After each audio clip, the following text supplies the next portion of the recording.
saya Dian Ahmad Santana dengan NIM 2110843028. Di sini saya akan menjelaskan tentang NATO. NATO atau North Atlantic Treaty Organization merupakan organisasi internasional yang berdiri pada tanggal 4 April 1949. Fakta Pertahanan Atlantik Utara secara resmi dibentuk di Brussels, Belgia sebagai hasil dari North Atlantic Treaty. Saat itu ada 12 negara yang menandatangani piagam pendirian NATO, yaitu Prancis, Luxembourg, Belanda, Inggris, Kanada, Denmark, Islandia, Italia, Norwegia, Portugis, AS, dan Belgia sebagai tuan rumah. Beberapa tahun berikutnya, Jerman, Yunani, Spanyol, dan Turki ikut bergabung dengan NATO. Organisasi NATO menekankan dalam bidang pertahanan militer di negara-negara Atlantik Utara, dibentuk dengan maksud dan tujuan untuk membendung gerakan komunis yang merajalela di negara-negara Eropa Barat setelah selesainya Perang Dunia Kedua. Inti dari piagam NATO adalah kesepakatan dari negara-negara penandatanganan tersebut untuk membentuk pertahanan bersama. Dengan demikian, segala bentuk serangan yang ditujukan kepada salah satu negara anggota NATO akan dianggap sebagai serangan terhadap negara-negara lainnya. Ada tujuan lain yang diharapkan dari lahirnya NATO, yakni menyelesaikan sengketa secara damai, menghapuskan sengketa politik, ekonomi internasional, menghindarkan penggunaan kekerasan dan ancaman militer dalam hubungan internasional, dan saling membantu dalam membela negara yang tergabung dalam anggota NATO yang memperoleh serangan dari negara lain. Karena menyerang satu negara anggota NATO adalah seolah-olah menyerang seluruh anggota NATO dan NATO itu sendiri. Organisasi ini pada mulanya dibentuk dengan tujuan untuk menghadapi kekuatan dari Uni Soviet ataupun dari negara-negara Blok Timur. Tetapi, peran NATO pada masa pasca Perang Dingin bukanlah lagi menjadi sebuah organisasi pertahanan khusus bagi Eropa dengan antisipasi terhadap lawan, namun telah bertransformasi menjadi sebuah organisasi penjaga perdamaian dan keamanan dunia di bawah mandat Dewan Keamanan PBB. Dengan demikian, dari kerjasama antar negara NATO ini terdapat konsep liberalisme, yang mana dari perspektif liberalisme lebih melihat dunia internasional secara damai. Bagi perspektif liberalisme ini, kedaulatan dan hubungan internasional dapat dicapai dengan cara damai tanpa memicu konflik. Namun, dalam prakteknya saat ini, NATO lebih didominasi oleh pengaruh Amerika Serikat, seolah NATO merupakan alat untuk mencapai kepentingan Amerika Serikat itu sendiri, seperti intervensi NATO dalam Perang Georgia.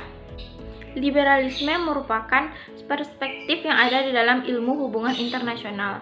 Kaum liberal pada umumnya mengambil pandangan positif terhadap pikiran manusia. Mereka memiliki keyakinan besar terhadap akal pikiran manusia, dan mereka yakin bahwa prinsip-prinsip rasional dapat diterapkan kepada masalah-masalah internasional. Dalam perspektif liberal, organisasi internasional adalah aktor yang memiliki peran cukup penting dibandingkan dengan negara. Hal yang menjadi dasar teori dari adanya NATO yaitu liberalisme institusional, yang mana kaum liberal institusional ini menekankan bahwa mereka setuju jika institusi internasional dapat memberikan kemajuan, membuat kerjasama lebih mudah dan lebih meyakinkan. Yang keempat, konflik Georgia. Georgia bersama Rusia dulunya adalah bagian dari Uni Soviet. Ketika Uni Soviet mengalami kehancuran di tahun 1991, menyusul runtuhnya Atomic Berlin, Rusia dan Georgia menjadi negara sendiri. Inti konflik Georgia dan Rusia adalah ketidakpuasan Rusia yang terjadi pada tahun 1991. Ketika itu Uni Soviet pecah dan setelah sejumlah negara bagian menyatakan diri mereka merdeka. Bertahun-tahun Rusia menganggap republik-republik yang masih muda ini sebagai wilayah yang memberontak. Rusia ingin negara-negara bekas pecahan dari Uni Soviet bergabung dengan Rusia, tetapi sebagian di antaranya seperti Ukraina dan Georgia menekankan pemisahan mereka dari bawah kekuasaan Rusia dan berkeinginan menjadi anggota Uni Eropa serta Fakta Pertahanan NATO. Adanya latar belakang sejarah Georgia yang dulunya merupakan bekas Republik Uni Soviet membuat Rusia terus berusaha mempengaruhi Georgia agar tunduk pada Rusia. Georgia memperoleh kemerdekaan dari Uni Soviet pada tanggal 9 April 1991. Kemerdekaan yang diperoleh Georgia tidak membuat Georgia benar-benar menjadi negara yang merdeka. Wilayah Georgia masih diduduki oleh negara lain, yaitu Rusia. Georgia sebagai sebuah negara yang merdeka seharusnya bebas dari intervensi negara lain dan melepaskan wilayahnya yang ditempati oleh Rusia itu sendiri. Masalah lain yang menyebabkan hubungan Georgia-Rusia memburuk adalah dukungan Rusia terhadap gerakan separatisme di dua provinsi Georgia, yaitu Abkhazia dan Ossetia Selatan, serta masalah pelanggaran wilayah milik Georgia oleh Angkatan Udara milik Rusia, sehingga konflik yang terjadi antara Georgia dan Rusia berakibat pada semakin memburuknya hubungan politik luar negeri kedua negara tersebut. Semenjak Saakashvili dinobatkan menjadi presiden pada tahun 2004, Georgia semakin menjaga jarak dengan Rusia. Di bawah pemerintahannya, Georgia mulai berani menentang Rusia. Hal ini juga mendukung ikut terlibatnya NATO dalam misi penyelesaian konflik tersebut. Karena Saakashvili berkeinginan untuk membawa Georgia bergabung dalam NATO dan Uni Eropa, hal ini sesuai dengan misi NATO menjadi organisasi penjaga perdamaian dan keamanan dunia dan menyelesaikan konflik secara damai. Maka peran NATO sebagai organisasi perdamaian di bawah naungan Amerika Serikat, yaitu para menteri NATO, telah memutuskan akan membentuk Komisi NATO Georgia dan kembali meyakinkan rencana mereka untuk menerima Georgia sebagai anggota NATO. Pada tanggal 19 Januari 2008, Georgia mengumumkan bahwa sebanyak 77% penduduk Georgia memilih bergabung dengan NATO dalam satu referendum. Bergabungnya Georgia ke dalam NATO akan secara serius merubah situasi geostrategis regional. Selain itu, para menteri pertahanan NATO di London kembali menuntut Rusia segera menarik pasukannya dari seluruh daerah Georgia. NATO secara tegas meminta Rusia menghormati kedaulatan Georgia. NATO juga mengirim kapal perangnya ke Laut Hitam guna mendukung Georgia. Hubungan Rusia dan NATO memburuk setelah adanya konflik Kaukasus. Tidak hanya itu, langkah NATO yang mendekati Georgia itu terjadi di saat Rusia dan Ukraina sedang berseteru. Krisis Ukraina telah memaksa NATO pamer kekuatan di Eropa Timur dengan dalih melindungi sekutu di Eropa Timur. Peran NATO dalam misi perdamaiannya juga sesuai dengan paham liberalisme, bahwa organisasi internasional menjadi aktor utama dalam memegang peran penting dibandingkan negara.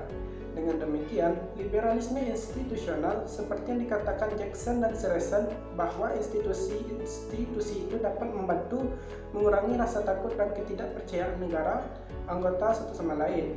Hal inilah seperti apa yang dilakukan Georgia yang mana dulunya merupakan bagian dari Uni Soviet, dengan ikut bergabung dengan NATO yang tidak lain dan tidak bukan dibentuk atas dasar menghalau paham komunis di Uni Soviet. Baiklah, jadi kesimpulan dari materi kelompok kami yaitu NATO itu merupakan sebuah organisasi internasional yang didirikan pada tahun 1949, di mana NATO ini bertujuan untuk menghalau gerakan paham komunis yang ada di Eropa usai Perang Dingin. Sesuai dengan perkembangan zaman atau berjalannya waktu, tujuan NATO berkembang bukan hanya sebagai organisasi pertahanan khusus bagi Eropa saja, tetapi NATO menjadi organisasi penjaga perdamaian dan keamanan dunia di bawah mandat Dewan Keamanan PBB. Nah, di dalam konflik Georgia ini, peran NATO sangat terlihat jelas dalam pertemuan London yang membicarakan tentang dampak strategis dan politik konflik antara Rusia dengan Georgia. Para Perdana Menteri NATO yang berada di London menuntut Rusia agar menarik pasukannya dari daerah Georgia.